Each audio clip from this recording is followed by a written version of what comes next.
김해 한 초등학교에서 방화 셔터 사고가 발생한 지 7개월이 흘렀지만 교육당국과 안전공제회의 대처는 여전히 제자리 걸음입니다.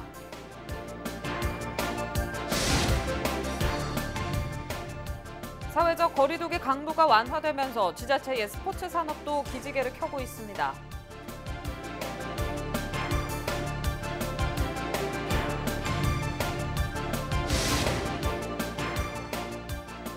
총선이 끝나고 우리 지역 유권자들의 바람을 들어보고 있습니다. 창원시 마산 합포구와 마산 회원구 지역민들을 만나봤습니다.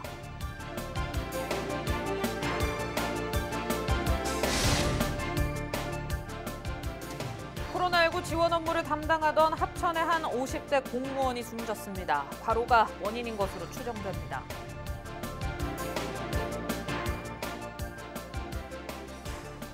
네, 시청자 여러분 안녕하십니까? 헬로티비 뉴스 경납입니다.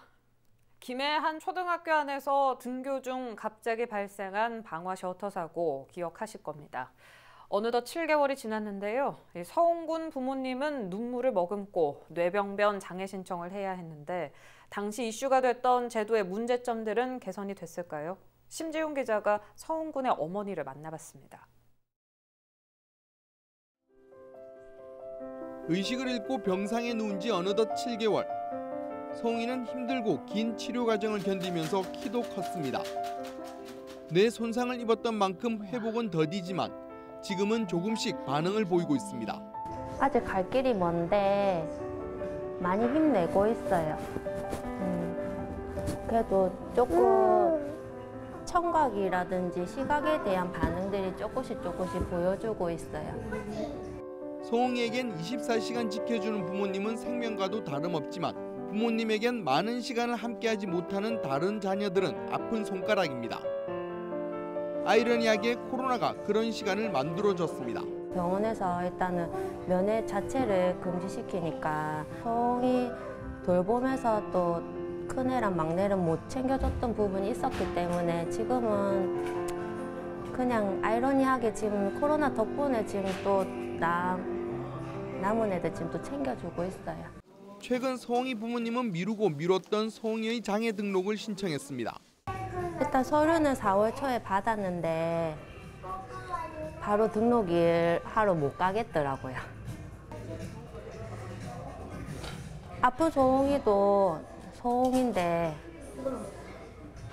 아직까지도 좀 받아들이기 힘들어요. 자고 있나면 항상 원래 서홍이로 엄마 하고 말도 하고 안아주고 할 것 같은데 모두가 관심을 가진 제도의 변화는 없었습니다. 사고 당시 이슈가 된 그때가 전부였습니다. 안전공제에서도 비급여 부분에서도 안 된다는 부분도 그대로고 교육청에서도 그냥 TFT 마련했다는 얘기도 기사를 통해서 알게 되었고 그러니까 저희 가족한테는 따로 연락 온 거 한 통도 없었어요. 그냥 그때 지역사회가 해주셨던 그 모금액이 아니면은 저희는 그 모금액이 없었으면 아무것도 지금 뭘 생활이 안 됐을 거예요, 지금. 그래서 변한 거 없어요. 아무것도 변한 게 없어요. 묵묵히 서홍이 곁을 지키는 이름 가족. 부모님은 오늘도 긴 잠을 깨고 일어날 기적을 간절히 기도합니다. 지금은 사지마비, 뇌병변 중증 장애라고 해도 난 그래도 서홍이가 다시 많이 좋아질 거라 생각해요. 헬로티비 뉴스 심준입니다. 네, 정부가 사회적 거리두기를 다음 달 5일까지 연장했습니다. 하지만 강도가 다소 완화되면서 움츠러들었던 지역 스포츠 산업도 서서히 기지개를 켜고 있습니다. 보도에 표영민 기자입니다. 축구장과 농구장, 종합운동장 등이 모여있는 고성군 스포츠파크입니다. 매년 이맘때쯤이면 대회 참여팀과 전지훈련팀으로 북적거렸지만 올해는 코로나19 여파로 텅 비었습니다. 지난해 11월부터 올해 3월까지인 동계 전지훈련 기간 9개 종목에서 10,000명을 유치할 계획이었던 고성군도 비상이 걸렸습니다. 대회가 취소되고 고강도 사회적 거리두기로 전지훈련이 연기되면서 목표의 절반 정도만 고성을 찾아 지역 경제도 타격을 입은 겁니다. 하지만 최근 전국의 코로나19 감염자 수가 두 자릿수를 유지하면서 고성군도 포스트 코로나 시대를 대비하고 있습니다. 고성군은 사회적 거리 두기가 완화되면서 상대적으로 감염 위험이 낮은 야외 시설부터 운영을 재개하기로 했습니다. 조직 개편으로 체육진흥과를 신설해 코로나 이후 대회 유치나 관광 개발 등 스포츠 마케팅에 나서고 있습니다. 특히 육상 스포츠 중심의 스포츠 산업 범위를 해상 레포츠로까지 확대할 계획입니다. 규정 육상 스포츠뿐만 아니라 해양 레저 스포츠 분야 육성을 위해 해양 스포츠 대회 유치, 해양 기반 산업 조성, 레포츠 페스티벌 유치 등 해양 스포츠와 관련해서도 다양하게 추진하고 있습니다. 지난 4년간 57개의 전국 도단위 대회와 1,900여 개 전지훈련팀을 유치해 300억 원의 경제적 파급 효과를 거뒀던 고성군. 공격적인 스포츠 마케팅으로 코로나19로 침체된 지역 경제 살리기에 집중할 계획입니다. 헬로티비 뉴스 표영민입니다. 4.15 총선이 끝나고 LG 헬로비전 지역 채널에서는 우리 지역 유권자들의 바람을 들어보고 있습니다. 이번 시간은 창원시 마산 하포구와 마산 회원구 지역민들을 만나봤는데요. 21대 국회의원들에게 바라는 모습은 어떤 게 있을까요? 전주영 기자입니다. 1980년대 마산 수출 자유무역 지역의 활성화와 함께 전성기를 누렸던 마산 지역. 당시 경남에서 제1도시로 꼽혔지만 수출 자유무역 지역이 쇠락하면서 인구 역시 점점 줄어들었고 전국 7대 도시라는 명성도 잃었습니다. 지역민들은 예전 잘 나가던 마산을 기대하며 다시 한번 부흥을 위해 노력해 줄 것을 당선인들에게 당부했습니다. 시장 경제나 우리 마산의 어시장의 경제나 우리 지역 경제를 이렇게 세우기 위해서 노력해야 합니다. 이거는 우리 시민도 해야 되지만 정치인들이 본보기를 보여주고 또 정치인들은 그런 경제 활성화를 위해서 나름대로의 지원을 하고 정치적, 정책적 지원 이런 것들을 아끼지 않아야 할 것으로 생각됩니다. 창원의 대표적인 수산시장인 마산 어시장. 지역 경제가 어려워지면서 상인들이 직격탄을 맞았습니다. 상인들을 비롯해 모두가 웃을 수 있도록 침체된 지역 경기를 살려달라고 상인들은 요구했습니다. 마산 어시장을 위해서 손님들이 들어오야 우리 고객들도 팔아먹고 할 거 아닙니까? 그지에 지금은 고객이 많이 안 들어옵니다. 좀 들어오고 약간 활성을 좀 시켜줬으면 좋겠습니다. 문화시설 확충도 숙제입니다. 구도시민 마산 지역은 지역민들이 즐길 수 있는 문화체육시설이 부족하기 때문입니다. 좀 불편하지. 우리가 운동을 하려면 운동할 만한 곳이 없고 사실은 뭐 공원도 하나 마땅한 데가 없다 아닙니까? 그래서 우리는 저 멀리로 동네를 한 바퀴 돌고 이런 판 아닙니까? 말로만 하는 공약이 아닌 현실이 되는 공약으로 활동하는 것이 무엇보다 중요하다고 말합니다. 그는 공약 철저히 잘 지켜주고 마산 교도소 같은 거 그런 거 이전 사업 같은 거 그런 거 해양공원 뭐 그런 거 좀 주민들의 바람이지 그런 거 공약을 좀 잘 지켜줬으면 좋겠습니다. 21대 국회 개원까지 남은 기간은 한 달 남짓. 당선인들은 지역민들의 믿음과 기대로 선출된 만큼 선거 당시의 약속을 얼마나 지켜나갈지 지역민들의 시선이 집중되고 있습니다. 헬로티비 뉴스 전주연입니다. 지난 토요일이었죠. 부산에 강한 바람이 불어 곳곳에서 피해가 발생했습니다. 올해는 이상하게 겨울과 봄철에 강풍 부는 날이 제법 있었는데 대기 역시 건조해서 혹시 모를 산불 예방에 더 주의를 기울이셔야겠습니다. 보도에 김한식 기자입니다. 공사장 외벽에 설치된 가림막이 옆 건물을 덮쳤습니다. 철골 구조물도 엿가락처럼 휘었습니다. 지난 11일 부산에 강풍주의보가 내려졌는데 피해만 7건에 달합니다. 25일에도 강풍주의보가 내려진 가운데 건물 유리창이 깨지는 등 4건의 피해가 발생했습니다. 올해 들어 태풍급의 강한 바람이 부는 경우가 잦습니다. 1월부터 4월까지 부산 지역에 내려진 강풍주의보는 모두 10차례, 한 달 평균 2.5건입니다. 최대 풍속은 지난달 19일 초속 13.3m, 최대 순간 풍속은 지난 21일 초속 24.4m를 기록했습니다. 겨울과 봄철 이례적인 강풍은 기압차가 원인입니다. 북쪽은 저기압, 남쪽은 고기압이 위치한 가운데 기압차가 매우 커 부산은 초속 19.5m의 강한 바람이 불었습니다. 28일 오후부터 29일 새벽 사이에 초속 8에서 13m로 바람이 강하게 부는 곳이 이례적인 강풍에 피해도 속출하고 있습니다. 가로수가 찢겨지고 간판이 떨어지는 등 올해 소방서에 접수된 강풍 피해만 140건이 넘습니다. 앞으로도 기압골의 영향으로 강한 바람이 부는 날이 많은 만큼 평소 시설물 관리 등에 주의가 필요합니다. 강풍이 예고되면 외출을 자제하시고 특히 해안 지역에는 풍랑으로 인한 해일의 위험이 있으므로 바닷가에는 나가지 않는 것이 좋습니다. 야외 임시 시설물이나 노후된 지붕 간판 등은 사전에 고정하여야 하겠습니다. 최근 부산에는 건조주의보까지 내려지면서 산불 발생의 위험이 큰 만큼 각별한 주의가 필요합니다. 헬로티비 뉴스 김한식입니다. 코로나19로 온라인 개학이 시작되면서 일선 학교에서는 긴급 돌봄 신청이 증가하고 있습니다. 문제는 지도 인력이 부족하다는 건데요. 온라인 수업 준비를 해야 하는 기존 교사들이 긴급 돌봄 학생들까지 지도하기엔 한계가 있기 때문인데 방과 후 교사에 이어 사범대 학생들까지 돌봄 지원에 나서고 있는 실정입니다. 김나임 기자의 보도입니다. 초등학교 2학년 교실. 책상 위에는 각자 태블릿 PC가 놓였습니다. 학생들은 선생님의 도움을 받아 온라인 수업에 집중합니다. 컴퓨터실에 모인 고학년 학생들도 서로 멀찍이 떨어져 앉은 채 모니터에 띄워진 문제를 풀어나갑니다. 등교 개학이 미뤄졌지만 긴급 돌봄으로 학교를 찾는 학생 수는 계속해서 늘고 있습니다. 이 학교만 해도 지난달 평균 50명에서 이달 90명까지 증가한 상태입니다.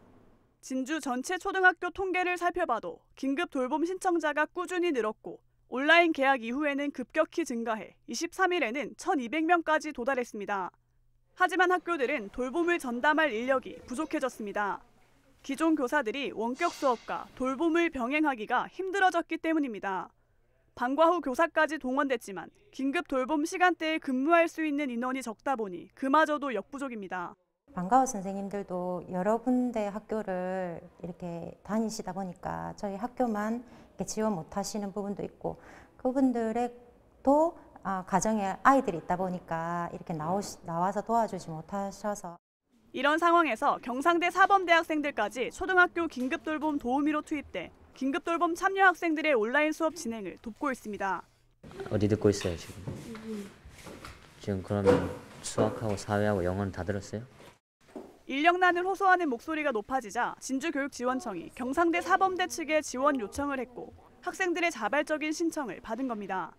코로나 때문에 아이들이 학교도 못 가고 있는데 부모님들이 집안 다 이제 일하시는 부모님들이 많으니까 이제 어려움이 많다고 하더라고요. 그래서 이제 막 교육봉사 같은 거 찾아봤는데 더 보람도 느끼고 이제 졸업하기 위한 요건도 같이 채울 수 있어서. 저도 다 처음이고 원격 수업도 처음 하는 거라서 좀 처음에는 적응하는 데 시간이 좀 걸렸던 것 같아요. 아이들이 원격 수업을 좀 더 원활히 진행할 수 있을 때 좀 보람을 느꼈던 것 같아요. 하지만 아직까지도 학교마다 오전 시간을 담당할 돌봄 인력은 부족해 인력 공백을 채울 수 있는 추가적인 대책도 필요한 상황입니다.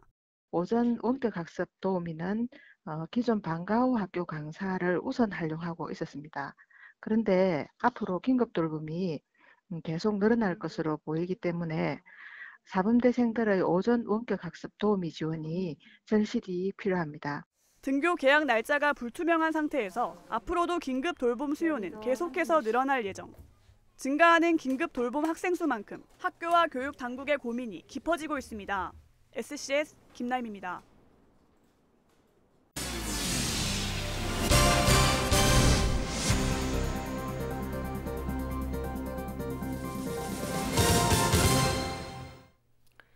코로나19 지원 업무를 담당하던 합천의 한 50대 공무원이 과로로 숨진 것으로 알려졌습니다. 56살 A씨는 지난 18일 밤 9시쯤 자택 화장실에서 쓰러진 채 발견돼 병원으로 옮겨졌지만 숨진 것으로 전해졌습니다. A씨는 숨지기 전날까지 방역과 긴급 구호물자 전달, 발열 확인 등 코로나19 관련 업무를 총괄 관리했던 것으로 확인됐습니다. 합천구는 A씨가 과로사한 것으로 보고 순직 절차를 밟을 예정이라고 설명했습니다.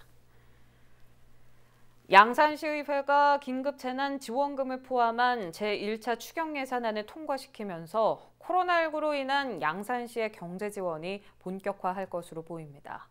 지난 24일 마무리된 양산시의회 제167회 임시회 제2차 본회의에서는 2020년 제1회 추가경정 예산안 및 기금 운용계획 변경안, 양산시 긴급재난지원금 지급 조례안 등이 처리됐습니다.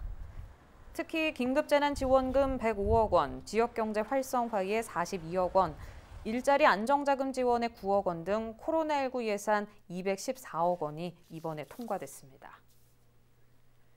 거제시는 코로나19 사태로 어려움을 겪고 있는 법인 택시 업체와 기사들을 돕기 위해 긴급 생계비를 지원한다고 밝혔습니다.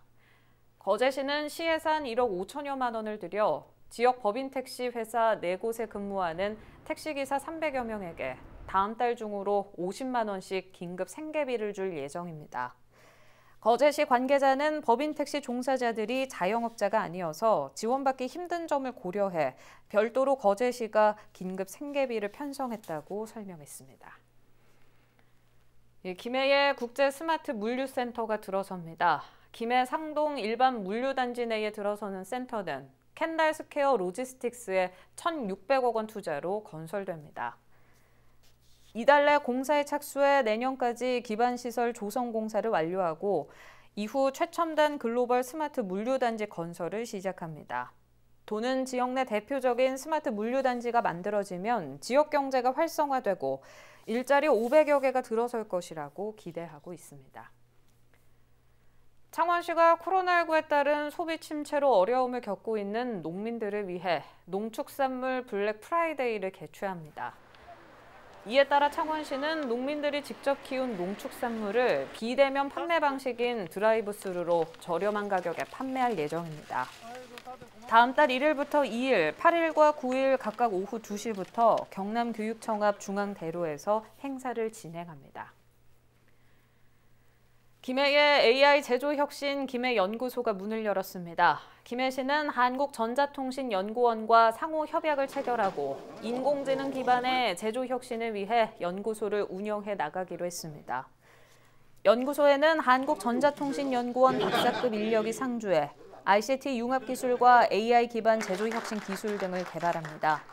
김해시는 이번 연구실 개소가 의생명 의료기기 강소연구 개발특구 사업에 도움이 될 것으로 기대하고 있습니다.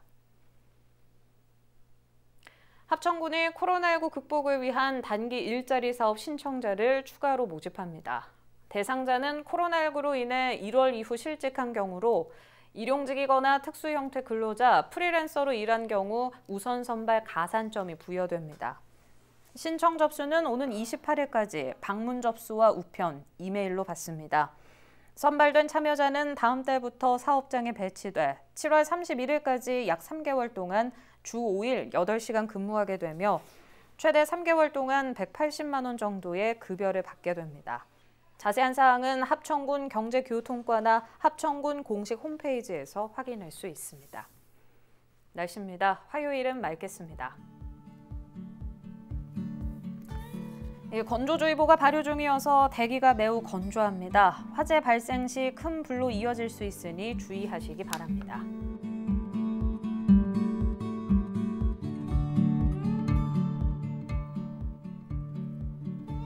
이어서 주간 날씨입니다. 구름은 있지만 흐린 날은 없습니다. 낮 기온도 높아 대체로 포근하겠습니다.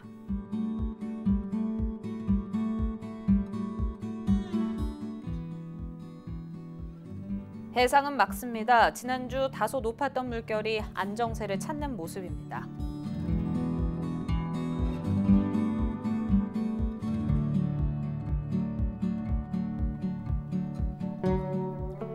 앞으로 기온이 점차 오르는 만큼 식중독 예방에 신경 쓰셔야겠습니다. 자외선도 높은 만큼 차단 관리 철저히 하시기 바랍니다.